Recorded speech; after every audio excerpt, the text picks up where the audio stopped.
Doo-doo, chick-doo-doo. Ooh. That's the angle. Doo-doo, Ooh, what? chick-doo-doo. That's the podcast. All right, guys. Something happened that no one should ever believe happened, but it did happen. And that is a banana and a piece of duct tape sold for $150,000 at Art Basel last week. What the fuck? Yes, you heard it correct. Not just one banana sold, but 3 bananas in totals sold, ranging from $120,000 to $150,000. Now, these bananas were crafted, I don't know, by Maurizio Cattelan. And Maurizio is an Italian-born artist, visual artist, sculpture artist, I don't know. But he now lives in New York, and he is known for his sort of witty, tongue-in-cheek stances on art and just society in general. Art Basel is the biggest art show, perhaps in America, but one of the biggest public art shows. You know, it's kind of like the Rolling Loud of art shows. It's just huge. People go for the photos. They go to get clouded up. You know, everyone just goes for the Instagram follows. Let's be honest. That's why people go to Art Basel. Maybe not. I don't know what people do at Art Basel. I didn't go, but all my friends did, and I'm kind of jealous. But anyways, I think what we need to do here is take a quick dive into what exactly happened at Art Basel and perhaps the man behind this now notorious $150,000 banana. All right, so here we are. In case you haven't seen the original photos, this is the banana that was sold for $120,000. Later, another one sold for $150,000, which is insane. And the piece is actually called a Comedian, which is kind of funny in itself, because when you really think about it, he went to the art mecca of the United States, or the biggest art gathering, and everyone is there just trying their hardest. They are showing their best work, trying to meet the coolest people, trying to climb the social economic art ladder, right? And Maurizio Cattelan comes around and just puts a freaking banana and tape on a wall, which is hilarious. But it was actually so hilarious that, as you can see in this headline, the 120K banana was taken down after uncontrollable art situation. Like, they are in this art fair, and literally it was just amassing so many people that they couldn't even control it. Like, what? Who is the man behind this genius piece of art? Is it sculpture? I have no idea. He didn't make it. He just kind of put it together, right? All right, so let's look at the artist who is behind this entire controversy, Maurizio Cattelan. And here is his photo right here. As you can see right above my photo, this is Maurizio Cattelan, and he may look familiar. He is actually notorious for his sort of installations, sculptures. Specifically, he has worked with Gucci. I don't know if you've ever seen some Gucci editorials. He has had some appearances like in the background for some of the ad campaigns. I don't know what year that was. But then also, he is supremely notorious for his golden toilet. At the Guggenheim in New York, he installed an 18 karat golden toilet, and it caused quite the stir as well. Although I feel like I never heard about this one, but seeing it feels slightly memorable, right? But then turns out the toilet went on tour, and it was stolen at an exhibition in England. Like, so this guy is known how to just stir people up and just do things that make people unhinged and just totally evaluate what they think of social situations. Like, that's crazy. Like, he had a golden toilet stolen. So someone right now is shitting in a golden toilet. That is nuts. And what's even funnier is that the name of the toilet piece was called America, and he personally invited Donald Trump to sit on it. Yeah, I thought that was a pretty tongue-in-cheek. That's funny, right? So where are we now, right? That's Maurizio Cattelan. That's kind of what he does. This is the banana. 3 of them sold. And what's even crazier about that is that the people who bought the banana are now coming to the defense of their purchase of the banana. Like, I can't script this stuff.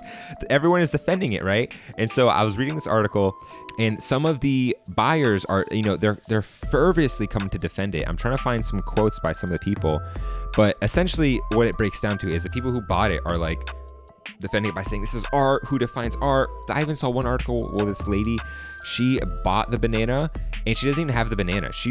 There was a lady who bought the banana and she has a certificate on her wall. Like, how do you go to dinner on Thanksgiving and tell your family and look them in the eyes and say, I bought a $120,000 banana and duct tape? at Art Basel over the week. Okay, right. And so it gets even crazier than that. Besides the people defending it, so Cattelan has drawn up instructions for the collectors to I can't even say this straight.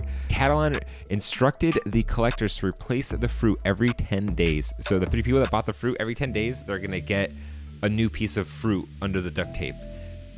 Probably for life. I'm hoping for life. That's an incredible dedication. But when you think about it, like, you change your flowers maybe every 10 days. So why not just change your $100,000 taped banana? Oh my God. This story doesn't end there. Not only did he stir up controversy at Art Basel, completely and metaphorically shitting on everyone at Art Basel. Like, everyone is coming to stunt, and he sells a banana with duct tape, 3 of them for $120,000 to $150,000. Then the collectors defend it. Then it's gonna be replaced every 10 days. But the icing on the cake happened, and you can't put a piece of art like that around other diehard trying artists without perhaps pissing some off, right? So literally this morning, an artist named David DeTuna eats the piece of fruit. So let's go ahead and just watch. Let's watch a video of David DeTuna, who's now famous for eating a $150,000 banana, eat this piece of fruit. Hungry artist. It's a big banana. Yep. He just ate a $120,000 banana. But in a way, right? Do you think that in any way, any manner, that Maurizio Cattelan meant someone to eat it? Like, he taped a piece of food to a wall, and in a way it's very provocative. And that kind of brings up an older thought that I learned researching all this stuff. And if you see this Apple photo, Yoko Ono, for her one-woman show in 1966. So John Lennon met Yoko Ono because he went to her art show, and he walked up and he grabbed the apple and he ate the apple, and that's how we met Yoko Ono. If that isn't the coolest goddamn love story I've ever heard of, I don't know what is. Oh my God, let me get my phone while I'm doing this recording. Yes. Hi, this is Katie again. We spoke yesterday concerning a quick photo session. Yes. How's it going, Katie? Yeah. I could do it for 200. I mean, are you guys gonna edit the shot? No, we're not. No. Oh. Yeah, I mean, it's not just like the amount of time it takes. It's everything else. So it's kind of like, you gotta set everything up. You gotta take a photo. You gotta make sure it looks good. You gotta make sure lighting's right. You gotta edit the photo. Yeah. I mean, I'll happily do it for 200. Yeah, sounds good. Thank you so much, Bruce. Bye. All right, client. Welcome to the life of a creative, where a client calls you about your price, and I lower it by 50 because I knew they would low-key go down on that. And plus, it's like a random person who wants something urgent. It's like, dude, you're asking me to do something last minute, and then you're complaining about my price. Like, okay, back to the video. So John Lennon ate the Yoko Ono apple. That could have been where some inspiration came from. And shout out the New York Times for this information. Who wrote this article? I want to see so I can shout them out. Shout out Jason Farrago. This article is really insightful, and you did a lot of amazing research. Yeah, big shout out to you. All right, guys, so wrapping things up, I think we learned a few things. And one is that you can sell art for any price you want. You just have to be confident about it, because if you're Maurizio Cattelan, you win no matter what. Like, if it's a joke and he's trolling, it's sold and he still made money. If he's being completely dead ass serious, then it's like, keep going along with the gimmick. Like, it's working. Like, all right, bro, I can't hate on the hustle. It is what you it, and if it is what it is, and if you can make people believe that's how much it is, then that's how much it is. So if anything, you know what that says to me? That when this person calls back, asking me about my prices, I'm gonna triple that shit, and I'm gonna be like, I'm the duct tape banana.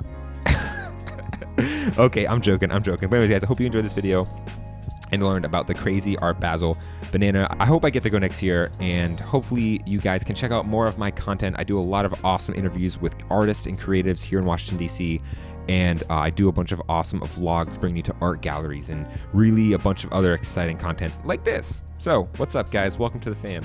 Bring it in. I'm giving you a hug. Want a kiss too? Yeah, you ain't getting no kisses. Watch my other videos. I want to give you some kisses. All right, guys. Peace.